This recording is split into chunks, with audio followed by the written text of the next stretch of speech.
नमस्कार दोस्तों, स्वागत है आपका स्टडी फॉर सिविल सर्विसेज में। वीडियो को पूरा देखिए। कोई भी आपका फीडबैक है, कोई सजेशन है, तुरंत वीडियो में कमेंट करके जरूर बताइए। अच्छा लगे तो वीडियो लाइक जरूर कर लीजिए और ऐसे वीडियो लगातार फ्री में पाने के लिए चैनल को तुरंत सब्सक्राइब कर लीजिए और बेल आइकन को जरूर टैप कर लीजिए ताकि आगे भी सारे वीडियो आपको मिलते रहे। यूट्यूब में फॉलो करते हैं तो प्लीज ये वाला फ्री टेलीग्राम चैनल जरूर ज्वाइन कर लीजिएगा। सारे नोटिफिकेशन, सारे अपडेट यहीं पे आते हैं, ध्यान रखिएगा। स्टडी फॉर सिविल सर्विसेज का कोई भी पेड ग्रुप अगर आपको ज्वाइन करना है तो सिर्फ 856480569066089752386445 यही नंबर है हमारे, सिर्फ जहां पे कॉल या व्हाट्सएप कर सकते हैं। इंस्टाग्राम पे हमारा पेज जरूर फॉलो कर लीजिएगा, studyforcivil.services है। ट्विटर पे हमको जरूर फॉलो कर लीजिएगा, @studyforcivils है। सारे क्वेश्चन अटेम्प्ट करिए और स्कोर अपना तुरंत कमेंट करके बताइए। दोस्तों नमस्कार, स्टडी फॉर सिविल सर्विसेज में आप सभी का स्वागत है।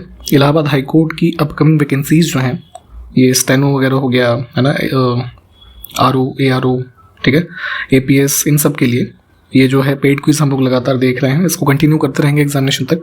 काफ़ी एक्सपेक्टेड क्वेश्चन है, प्लीज़ फॉलो किया करिए आप लोग इस सीरीज को, ठीक है। तो फर्स्ट क्वेश्चन से स्टार्ट करते हैं। हड़प्पा सभ्यता के किस स्थान से एक बिल्ली का पीछा करते हुए कुत्ते के पंजों का निशान प्राप्त हुआ है? इंडस वैली सिविलाइजेशन के कई सारे साइट से इस तरह की फाइंडिंग्स मिली हैं, है ना, ये पूछी जाती है अक्सर। तो चनहुदड़ों का साइट जो है पाकिस्तान का जो सिंध वाला रीजन है वहाँ से संबंधित है, यहाँ से ये मिला है, ठीक है। और ये मनके बनाने की जो एक वर्कशॉप थी ना, बीड मेकिंग वर्कशॉप, ये भी पूछा जाता है, ये भी इससे ही संबंधित है। नेक्स्ट है, किस उपनिषद में यज्ञों को टूटी फूटी नौकाओं के समान कहा गया है? एक फैक्ट इंपॉर्टेंट है ये, है ना। तो हमारा काफ़ी एक फेमस उपनिषद है मुंडक उपनिषद, ठीक, इसमें ये फैक्ट दिया हुआ है। नेक्स्ट है, किस वेद को ब्रह्मवेद या श्रेष्ठ वेद कहा गया है? ठीक, तो ये है हमारा महाराष्ट्र, जिसमें जादू टोने वाली चीज़ें हैं ना, ये अथर्ववेद। किस अनुच्छेद के तहत राज्य को यह शक्ति प्रदान की गई है कि वह स्त्री और बालकों के संबंध में विशेष प्रावधान कर सकता है? कॉन्स्टिट्यूशन में जो फंडामेंटल राइट्स है उसमें आर्टिकल 15 जो है ना, इसका ही सब क्लॉज 3 है ना, ये बताता है कि महिलाओं और बच्चों के लिए विशेष प्रावधान जो है सरकार के द्वारा किए जा सकते हैं, ठीक। किस अनुच्छेद के तहत यह उपबंधित है कि किसी अभियुक्त व्यक्ति को स्वयं अपने विरुद्ध साक्ष्य देने के लिए विवश नहीं किया जाएगा? ठीक है, काफ़ी इंपॉर्टेंट आर्टिकल है ये आर्टिकल 20 का सब क्लॉज 3। धार्मिक स्वतंत्रता के अधिकार को राज्य किस आधार पर निलंबित कर सकता है? फंडामेंटल राइट्स में ही जैसे हमारा आर्टिकल 25 है ना, तो हमें ये फ्रीडम प्रोवाइड करता है प्रैक्टिस, प्रोफेस या प्रोपेगेट करने का अपनी पसंद के रिलीजन को, ठीक है। लेकिन किसी पब्लिक ऑर्डर, एथिक्स, है ना, कुछ सदाचार, वर्चू कह सकते हैं, इन सभी के आधार पर जो है इसको सस्पेंड किया जा सकता है बाय द स्टेट, ठीक है। हेल्थ का भी ग्राउंड कई बार मान सकते हैं, ठीक है। तो ये उसी 25 सब क्लॉज 2 में दिया गया है। तो इसमें से तीनों ही हो जाएंगे, ऑप्शन डी। विश्व के कुछ प्रमुख बंदरगाह हैं संबंधित देश, तो कौन सा युग्म सही नहीं है? इगारका पोर्ट जो है हमारा ये रशिया में है, ठीक है। बाकी अन्य सही हैं, इनको देख लीजिए, ये अलग अलग से भी पूछ लिया जाता है। नेक्स्ट है, रोबस्टा एक प्रकार की क्या है जो अफ्रीका में उत्पन्न होती है? काफ़ी पॉपुलर वैरायटी ऑफ कॉफ़ी है ये, ठीक है। नेक्स्ट है, गुजरात का 15वें राज्य के रूप में गठन किस राज्य से पृथक करके किया गया था? तो भारत में पोस्ट इंडिपेंडेंस गुजरात जो है 15th स्टेट बना था, लेकिन ऑप्शन थोड़ा सा गलत है, महाराष्ट्र नहीं, बेसिकली बॉम्बे स्टेट था, तो उसी से गुजरात और महाराष्ट्र बने, ठीक है। सेपरेशन की डेट जो थी कई बार ये भी पूछते हैं, 1 मई थी ये 1960, ठीक। तो ऑप्शन में महाराष्ट्र है तो उसको, लेकिन बॉम्बे स्टेट का नाम ध्यान रखिएगा, अगर वो आता है ऑप्शन में, ठीक है। अदरवाइज महाराष्ट्र भी आए तो इसको चुन सकते हैं आप। हॉर्न ऑफ अफ्रीका एक जोग्राफिकल रीजन है, ईस्टर्न अफ्रीकन कॉन्टिनेंट जो है वहाँ पे 4 देशों का समूह है ये, ठीक है। तो इन विकल्पों में से कौन से हैं जो उसका पार्ट हैं? तो सोमालिया, इथोपिया और जिबूती, ठीक है।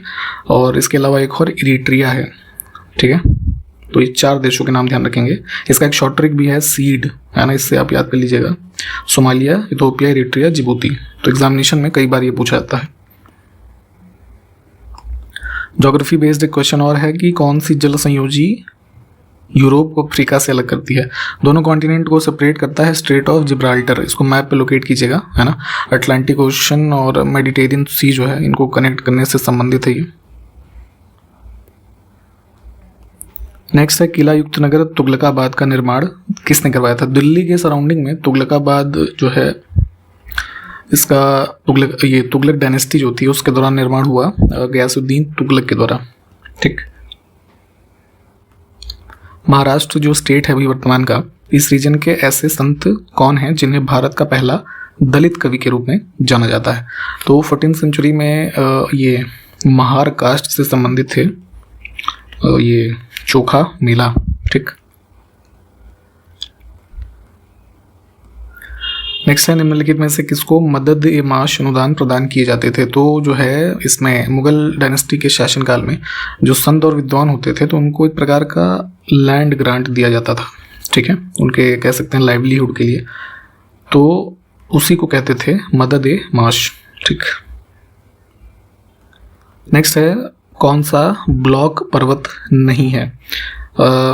ये जो राजस्थान से होते हुए दिल्ली में समाप्त हो रही है अरावली रेंज। ठीक है, तो ये हमारा बेसिकली ये है रेजिडुअल फोल्ड माउंटेन का एग्जांपल। ठीक। डुगोंग नामक समुद्री जीव जो कि विलोपन की कगार पर है, इसमें से किस कैटेगरी में आता है ना? तो इसको ही समटाइम रेफर किया जाता है सी काऊ के नाम से। ठीक। और ये मैमल है, थोड़ा चाहे तो इमेज सर्च करके देख लीजिएगा। नेक्स्ट है, पृथ्वी पर अधिकांश ऑक्सीजन इसमें से किससे उत्पादित होती है? तो देखिए पृथ्वी पे क्या है ना, करीब जो है मतलब कह सकते हैं कि 75% से ज़्यादा का एरिया हमारा पानी से घिरा हुआ है। ठीक है, तो एक्वाटिक स्पीशीज की मात्रा ज़्यादा हुई। ठीक है, तो अब इनमें ही फाइटोप्लैंक्टन्स जो होते हैं है ना, तो ये सबसे ज़्यादा ऑक्सीजन उत्सर्जित करते हैं। तो अब फाइटोप्लैंक्टन का एग्जाम्पल इसमें क्या है? एल्गी। ठीक। फिर से एक एक्वाटिक स्पीशीज की बात आ गई, ग्रेट बैरियर रीफ जो कि कोरल रीफ है ना। जैसा भी हमने लास्ट ऊपर का क्वेश्चन देखा कि उसमें मैक्सिमम एरिया पृथ्वी पे पानी से घिरा है, तो मोर देन 75% नहीं, मतलब वो 71% के आसपास है। कभी आप लोग ये कमेंट करने लगे कि जो है इनको इतना भी नहीं पता है, तो ध्यान रखेंगे। तो इसी की वजह से कई तरह की स्पीशीज़ हमें देखने को मिलती हैं विश्व भर में जो हमारे वाटर्स हैं।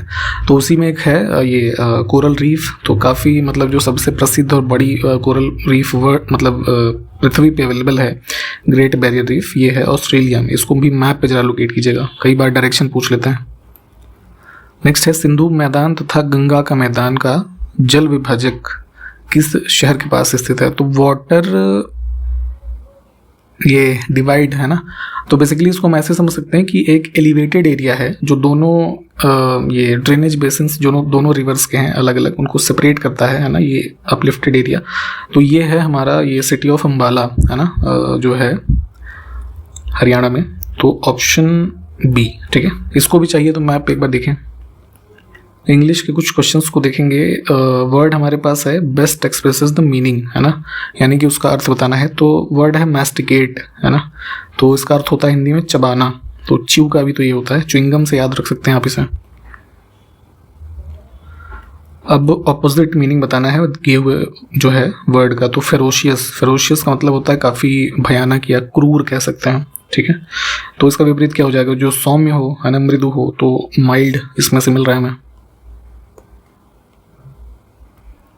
करेक्टली स्पेल्ड वर्ड बताना है, स्पेलिंग भी काफ़ी ज़रूरी है पता होना। तो पॉवर्टी एलिविएशन का प्रोग्राम जैसे आप लोग जीएस वगैरह में पढ़ते हैं तो उससे याद करिएगा, एलिविएट की स्पेलिंग फर्स्ट वाली। ठीक है ना, गरीबी का उन्मूलन जैसे होता है, तो बेसिकली एलिविएट का अर्थ उन्मूलन ही होता है, समाप्ति करना।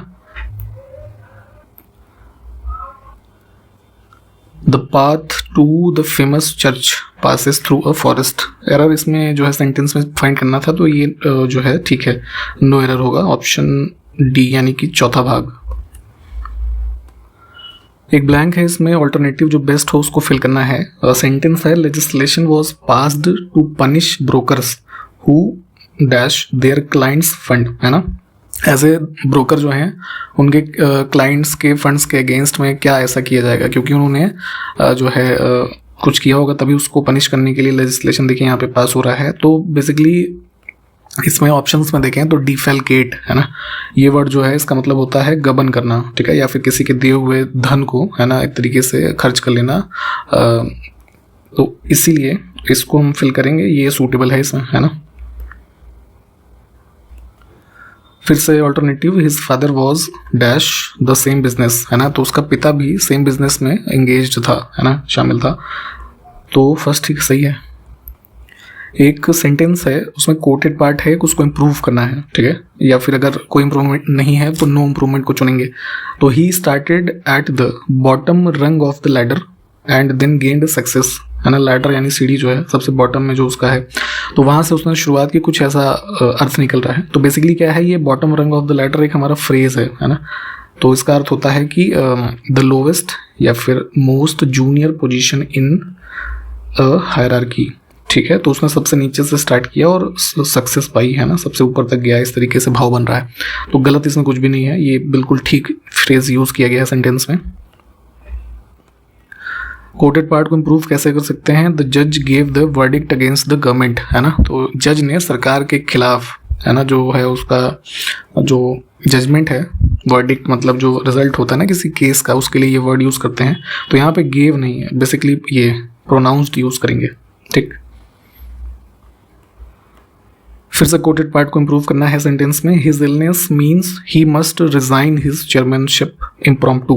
इम्प्रॉम्प्टू का अर्थ होता है बेसिकली ये जैसे उसमें यूज़ करते हैं किसी भाषण वगैरह में, जैसे कोई भाषण दे रहा है या कॉमेडी वगैरह कर रहा है, स्टैंड अप कॉमेडी, है ना। तो कोई चीज़ जो आपने पहले से ना सोची हो, एकदम तुरंत से आप, है ना, सोच करके उसको प्रस्तुत करें, उस रेफरेंस में यूज़ होता है। तो उसी में अगर हम यहाँ पे देखें तो his illness means he must resign his chairmanship 4th 5th, है ना, इसका भी अर्थ होता है तुरंत, ठीक। किस शब्द में अ उपसर्ग नहीं है, ठीक है। तो मूल शब्द होता है, उसके पहले कुछ उपसर्ग लगाते हैं, तो ऐसे भी कुछ वर्ड हम बनाते हैं। इसमें अपमान, है ना, इसमें क्या है कि मूल शब्द जो है मान है, लेकिन उपसर्ग जो है वो अप है, ठीक। नेक्स्ट है निरपेक्ष में कौन सा उपसर्ग है, तो यहाँ पे निर, है ना, हलंत भी ध्यान रखेंगे। आवर्तक शब्द है, इसका विलोम बताना है, तो ये अनावर्तक होता है। नेक्स्ट है स्थूल का विलोम इसमें से कौन सा नहीं है ना। तो स्थूल का विलोम होता है सूक्ष्म, दुर्बल, तन्वी, है ना, पाताल नहीं होगा। जिसको बुढ़ापा न आए, ठीक है, उसके लिए एक शब्द क्या हम यूज करेंगे, तो ये होता है अजर। जो क्षीण न हो सके उसके लिए एक शब्द अक्षय, ठीक। संस्कृत के शब्दों से जो उद्भव होते हैं उन्हें हम तद्भव और तत्सम इन तरीके से जो पढ़ रहे हैं ना, तो अब तत्सम संस्कृत वाला एक शब्द होगा, तो इसमें से कौन सा है, ठीक। तो सरीसृप। नेक्स्ट है कौन सा शब्द तद्भव नहीं है, फिर से तो जो है सायं, है ना, इसका हो जाएगा सांझ, ठीक।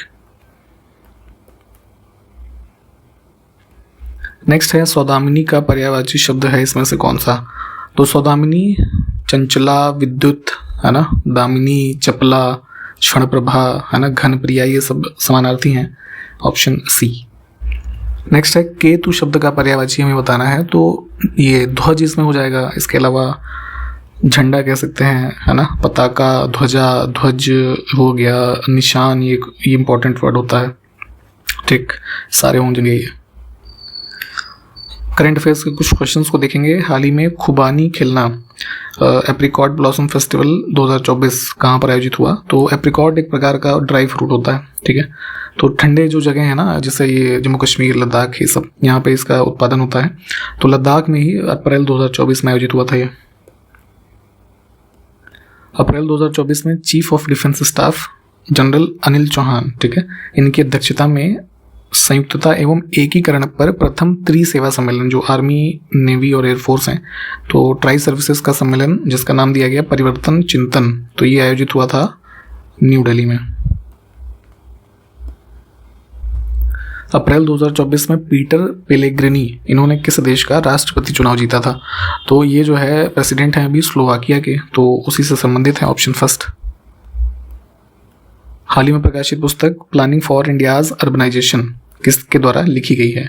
बुक्स भी पूछी जाती हैं जो खास करके 1 साल में पब्लिश हुई हों, तो आपके एग्जामिनेशन से पहले उसको पढ़ के जाना है। तो विद्याधर फाटक, ऑप्शन सी। नेक्स्ट है होम्योपैथी, जो एक ऐसे आपने देखा होगा सफ़ेद गोलियों वाली दवा होती है ना, तो इस टाइप की जो मेडिसिन की विधा है उसको हम होम्योपैथिक के नाम से जानते हैं। तो इसके जनक डॉक्टर सैमुअल हैनीमैन थे। ठीक, इसको भी ध्यान रखेंगे। तो इनके सम्मान में विश्व होम्योपैथी दिवस कब मनाते हैं? तो प्रतिवर्ष 10 अप्रैल को। अप्रैल 2024 में भारत की जगजीत पवाडिया को अंतर्राष्ट्रीय नारकोटिक्स कंट्रोल बोर्ड के लिए फिर से एक मेंबर के रूप में चुना गया था। तो इस न्यूज़ को ध्यान रखेंगे, इंपॉर्टेंट है व्यक्ति का नाम। और जो नारकोटिक्स इंटरनेशनल बोर्ड है इसका मुख्यालय कहाँ पर स्थित है? तो यही पूछा गया है, ये वियना में है। ठीक है। हाल ही में किस देश के रस को, ये व्यक्ति का नाम है, 16,000 किलोमीटर की अफ्रीका की सबसे लंबी दौड़ पूरी करने वाले व्यक्ति बने हैं? तो ये है ब्रिटेन से संबंधित है, यूके। हाल ही में एनटीपीसी जो नेशनल थर्मल पावर कॉरपोरेशन है, इसको बंद, इसका ये मतलब जो स्टेज 1 वाला प्लांट था उसको परमानेंटली बंद करने का अनाउंसमेंट एनटीपीसी ने किया था, बरौनी वाले को। तो कहाँ पर ये स्थित है? ठीक है, बिहार में है ये, है ना। नेक्स्ट है, हाल ही में इकोनॉमिस्ट इंटेलिजेंस यूनिट के द्वारा जारी बिजनेसेस एनवायरनमेंट रैंकिंग में कौन सा देश शीर्ष स्थान पे है? तो ये जो रैंकिंग्स है कौन रिलीज़ करता है इसको ध्यान रखेंगे। और इसमें करीब जो है करीब 82 कंट्री की रैंकिंग में सबसे टॉप पे था सिंगापुर। ठीक है, ऑप्शन डी। ठीक, तो इसी के साथ इस वीडियो को हमने कंप्लीट किया है। सारे क्वेश्चंस आप देखें, जो पूछे भी गए होंगे उसको कमेंट करके बताना है। हमारे पेड ग्रुप्स चल रहे हैं इलाहाबाद हाई कोर्ट से संबंधित, आप उसमें एडमिशन ले सकते हैं। इसी वीडियो का डिस्क्रिप्शन बॉक्स में 3 मोबाइल नंबर हैं, कॉल या व्हाट्सएप करके उस पर। ठीक, तो मिलते हैं फिर नेक्स्ट वीडियो में, तब तक के लिए नमस्कार, जय हिंद।